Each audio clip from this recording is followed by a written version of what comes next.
Hi hello welcome back to Deeksha Rakshith Kannada ಲಾಗ್ಸ್ಗೆ. ಇವತ್ತಿನ topic ಬಂದುಬಿಟ್ಟು ಹೇರ್ ಫಾಲ್ ಸಮಸ್ಯೆಗೆ ಪರಿಹಾರ ಏನು. ಇತ್ತೀಚಿನ ದಿನಗಳಲ್ಲಿ ಎಲ್ಲರಲ್ಲೂ ಕಾಡುವಂತಹ ಹೇರ್ ಫಾಲ್ ಸಮಸ್ಯೆ, ಸಣ್ಣ ಮಕ್ಕಳಿಂದ ವಯಸ್ಸಾದವರ ತನಕ ಹೇರ್ ಫಾಲ್ ಅನ್ನೋದು ಎಲ್ಲರಲ್ಲೂ ಕಂಡುಬರ್ತಾ ಇದೆ. ಅದಕ್ಕೆ ಕಾರಣ ಏನಂದರೆ ಇವತ್ತಿನ ವಾತಾವರಣ, ಪೊಲ್ಯೂಷನ್, ಇದಕ್ಕೆಲ್ಲ ಮೇನ್ ರೀಸನ್ನೇ ನಮ್ಮ ಆಹಾರ ಕ್ರಮ. ಹೇರ್ ಫಾಲ್ ಸಮಸ್ಯೆಗೆ ಬೆಸ್ಟ್ ಸಿರಮ್ನ ತೋರಿಸ್ತೀನಿ ಬನ್ನಿ. ಇದರಿಂದ 100% ಹೇರ್ ಫಾಲ್ ಕಡಿಮೆ ಆಗುತ್ತೆ. 1.5 ಸ್ಪೂನ್ ಮೆಂತ್ಯಕಾಳು, 1.5 ಸ್ಪೂನ್ ರೋಸ್ಮೆರಿ ಹಾಗೂ 10ರಿಂದ 15 ಲವಂಗನ ತಗೊಂಡಿದ್ದೀನಿ ನಾನು. ಇದನ್ನು ರಾತ್ರಿನೇ ನೀರಲ್ಲಿ ನೆನೆಸಿಡಬೇಕು. ಲವಂಗನ ಸ್ವಲ್ಪ ಕುಟ್ಟಿ ಹಾಕಿ ಅದರಲ್ಲಿರೋಂಥ ಅಂಶ ಎಲ್ಲ ಚೆನ್ನಾಗಿ ಬಿಟ್ಕೊಳ್ಳುತ್ತೆ. ಮೆಂತ್ಯಕಾಳಿನಲ್ಲಿ ಪ್ರೋಟೀನ್, ನಿಕೋಟಿನ್, ಆಮ್ಲ, ಕಬ್ಬಿಣಾಂಶಗಳಂಥ ಅಂಶಗಳು ಹೇರಳವಾಗಿದೆ.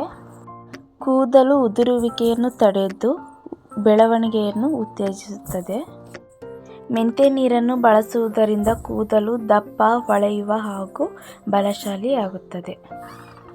ಇನ್ನು ರೋಸ್ಮೆರಿ ನೋಡೋದಾದರೆ, ರೋಸ್ಮೆರಿಯಲ್ಲಿ ಕೂದಲಿನ ಕಿರುಚೀಲಗಳನ್ನು ಆಕ್ಸಿಡೇಟಿವ್ ಒತ್ತಡದಿಂದ ರಕ್ಷಿಸುತ್ತದೆ.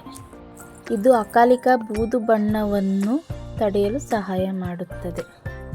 ಇದು ಕೂದಲಿನ ಕಿರುಚೀಲಗಳಿಗೆ ಹೋಗಿ ರಕ್ತ ಪರಿಚಲನೆಗೆ ಸಹಾಯ ಮಾಡುತ್ತದೆ. ಇನ್ನು ಲವಂಗದಲ್ಲಿರುವ ಯುಜೆನಾಲ್ ನೆತ್ತಿಯಲ್ಲಿ ರಕ್ತ ಪರಿಚಲನೆ ಸುಧಾರಿಸಿ ಕೂದಲು ಉದುರುವಿಕೆಯನ್ನು ತಡೆದು ಹೊಸ ಕೂದಲು ಬೆಳೆಯಲು ಸಹಾಯ ಮಾಡುತ್ತದೆ. ಇದರಲ್ಲಿ ವಿಟಮಿನ್ ಎ, ವಿಟಮಿನ್ ಸಿ, ಕಬ್ಬಿಣ ಮತ್ತು ಪೊಟ್ಯಾಷಿಯಂ ಹೇರಳವಾಗಿರೋದ್ರಿಂದ ಕೂದಲನ್ನು ಪೋಷಣೆ ಮಾಡುತ್ತದೆ. ಇವೆಲ್ಲವೂ ಕೂದಲಿನ ಬೆಳವಣಿಗೆಗೆ ತುಂಬ ಹೆಚ್ಚು ಪ್ರಾಮುಖ್ಯತೆಯನ್ನು ನೀಡುತ್ತದೆ ಹಾಗೂ ತಲೆಯಲ್ಲಿರುವಂತಹ ಹೊಟ್ಟಿನ ಸಮಸ್ಯೆಯನ್ನು ನಿಯಂತ್ರಣ ಮಾಡುತ್ತದೆ.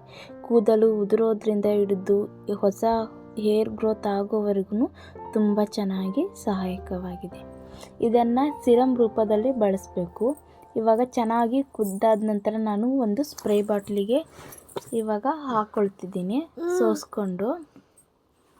ಚೆನ್ನಾಗಿ ಸೋಸ್ಕೊಂಡು ತಣ್ಣಗಾದ್ಮೇಲೆ ಸ್ಪ್ರೇ ಬಾಟ್ಲಿಗೆ ಹಾಕ್ಕೊಂಡು ದಿನಕ್ಕೆ 1 ಬಾರಿ ಹಿಂಗೆ ನೈಟ್ ಆದರೂ ಸರಿಯೇ, ಮಾರ್ನಿಂಗ್ ಆದ್ರೂ ಸರಿಯೇ 1 ಬಾರಿ ಸ್ಪ್ರೇ ಮಾಡಿಕೊಂಡು ಚೆನ್ನಾಗಿ ಮಸಾಜ್ ಮಾಡ್ಕೋಬೇಕು. ಆಯಿಲ್ ಅಪ್ಲೈ ಮಾಡ್ಕೊಂಡ್ರೂ ಏನು ಪ್ರಾಬ್ಲಮ್ ಏನಿಲ್ಲ. ಇದರಿಂದ ತೊಂದರೆ, ಸೈಡ್ ಎಫೆಕ್ಟ್ ಏನಿಲ್ಲ. ಒಂದಿನ ಬಿಟ್ಟು ಒಂದಿನ ಬೇಕಾದರೂ ನೀವು ಹಚ್ಕೋಬಹುದು. ಇಲ್ಲಾಂದರೆ ಡೈಲಿ ರಾತ್ರಿ ಮಲಗೋಕ್ಕಿಂತ ಮುಂಚೆನಾದರೂ ಹಚ್ಚಿ ಚೆನ್ನಾಗಿ ಒಂದು 5 ನಿಮಿಷ ಮಸಾಜ್ ಮಾಡಿ ತಲೆಗೆ ಉಪಯೋಗಿಸ್ಕೊಳ್ಳೋದ್ರಿಂದ ಹೇರ್ ಫಾಲ್ಸ್ ನಿಯಂತ್ರಣ ಬರುತ್ತೆ. ಇನ್ನು ಸಾಕಷ್ಟು ಹೇರ್ ಕೇರ್ ವಿಡಿಯೋಗಳಿಗಾಗಿ ನಮ್ಮ ಚಾನಲ್ನ ಸಬ್ಸ್ಕ್ರೈಬ್ ಮಾಡ್ಕೊಳ್ಳಿ. Thank you for watching.